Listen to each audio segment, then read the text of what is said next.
Prime Minister Meles, would you like to say anything on this subject? Because you have done a remarkable job in terms of decentralizing and devolution and involving the various provinces and so on. I don't know whether you'd like to say something on this same question. Well, I couldn't agree more with Dr. Dervish, and as I say, the proof of the pudding is in the eating.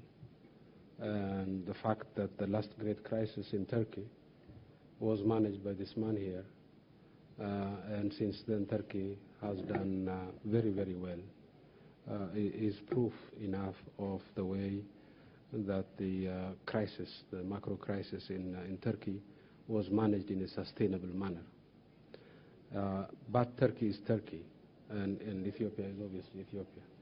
So what fits Turkey is unlikely to fit the circumstances of Ethiopia. You can have general principles, for example, that inflation should be reasonable, and more important, should be stable. I think it could be quite high so long as it's stable. It's the volatility that creates an environment where decision makers, private and public, find it difficult to predict what the outcome is likely to be in the future. And in the end, macro policy should not be, as Dr. Kamal Dervish has said, should not be seen as a technocratic issue.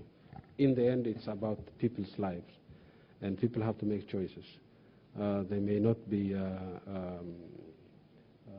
aware of all the graphs and diagrams and so on, but the outcome of policies affect their livelihoods. And I agree with him that this can be explained, should be explained in simple terms, because at the heart of macroeconomic policy, there are simple, fundamental truths that affect people's livelihoods.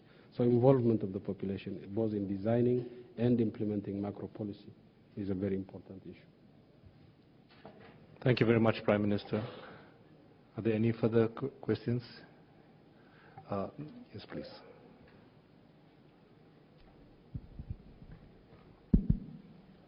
Thank you. My name is Mahader from Ethiopia. My question is to Prime Minister Meles. It has been said that our world, especially LDCs, are suffering from international structure, especially LDCs. And then there is this financial shadow system. What do you think LDCs should do to overcome this financial shadow problem and then international structural problem?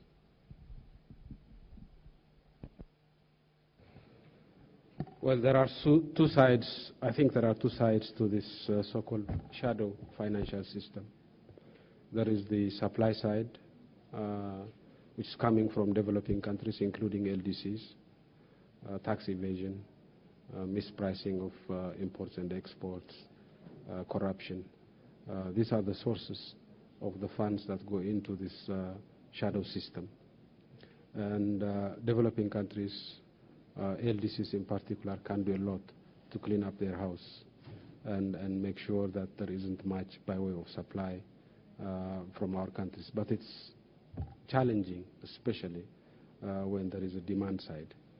And the demand side comes from the so-called tax havens, and many of the financial centers in the world have their connections, direct and indirect, with this shadow system. And that creates a pull factor which tends to encourage people in LDCs to export money illegally. So we need to address it from both ends, but we cannot wait for the advanced countries and the tax havens to tackle the problem until we cannot wait for them to do so. We have to start on our own, do as much as we can, and then ask our partners to help in stemming the tide of corruption and ill-gotten money, which is the basis of the shadow system. Thank you very much, Prime Minister. Yes, please. And after you, I'll ask you to ask your question, and then... Thank you. Okay. I'm from Ethiopia. My name is Samuel. Ethiopia most of the time resists to compromise its policies, and I think it's successful in succeeding and resisting in protecting itself from the global economic crisis. What lesson could LCD countries, other countries, learn from Ethiopia? Question is for Prime Minister Meles Zenawi. Harris from the IMF to... can I have the microphone for him, please? Thank you very much. Prime Minister, this is a question for your opinion on something. I listened very carefully to what you said about the macroeconomic orthodoxy, the excessive focus on stability, perhaps at the expense of growth. I think we've seen in the last 10 years that the growth performance, including of LDCs, has improved quite substantially. Part of the reason why this crisis was not as catastrophic as we all feared it might be was that the countries were in a better position to react, in part because of this better performance. But what I'd like to ask your opinion about is the following. Could it be that we have had too much focus on just getting the macroeconomic fundamentals right to set the growth process in place without spending enough time thinking about what kind of growth we want to have? So that the growth that we've had has not generated the kind of employment and increased resistance to shocks, to vulnerabilities that we would have expected. So that the growth that we've had has not generated the improvement in the MDG indicators that we would have expected. Is that perhaps the source of the problem? Is that where we need to spend time thinking on how to make growth more, for lack of a better word, pro-poor? Could that be it? Thank you. Thank you, Mr. Harris. I'm not sure whether we should save that for the debate in the next session. If you don't mind, Prime Minister, we'll save that for later. Mr. Timosi, did you have your hand? Okay, the last question, please.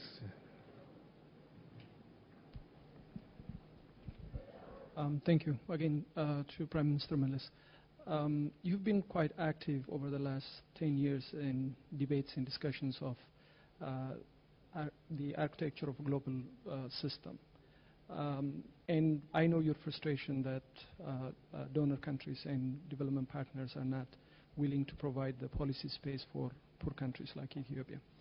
But I'm wondering whether or not you've seen any form of improvement over the years or lately in providing the space that you've been asking. Is there any change? Thank you. It's one thing to ask partners to give those of us in the LDCs some space to design our own policies. It's always important because they have a huge say in what happens in our countries. But it is also possible to take policy space, to snatch it, as it were, on our own. And it's not just governments who can help us in creating some space for ourselves. Jomo here has been a friend of Ethiopia. He has done his very best through the United Nations system to create the understanding, to create the environment for such a space. He mentioned Joe Stiglitz, who was the Vice President of the World Bank and who contributed a lot in giving us some shelter, some protection to design our own policy. But in the end, we have to pay the price for policy space. And Ethiopia has paid the price for getting its own policy space. On average, we get less than half of the assistance that the average African country gets in per capita terms, in spite of the fact that we are among the poorest in Africa. I think that's worthwhile. Money alone is not going to be decisive in promoting development. If you don't have the right policies, you will not have development. And therefore, if you have to trade some money, some assistance for the policy space that you crave, then you can carve a little bit of space for yourself. I think that's what we have done in Ethiopia. Our policies are not the orthodox ones. And some of our friends have not been happy with them. But in the end, I think we have had good growth. More importantly, I think we have had good quality growth. Good quality in the sense that it's been poor growth. The data show that in terms of the Gini coefficient, Ethiopia has the lowest in the continent. And that's clear indication that our growth has been poor. So I think it would be fair to complain that we're not getting adequate policy space, but it will be also important to see if we are doing, each one of us are doing enough to carve out some space for ourselves. And I think Ethiopia has done some good work in that regard. Thank you very much, Prime Minister.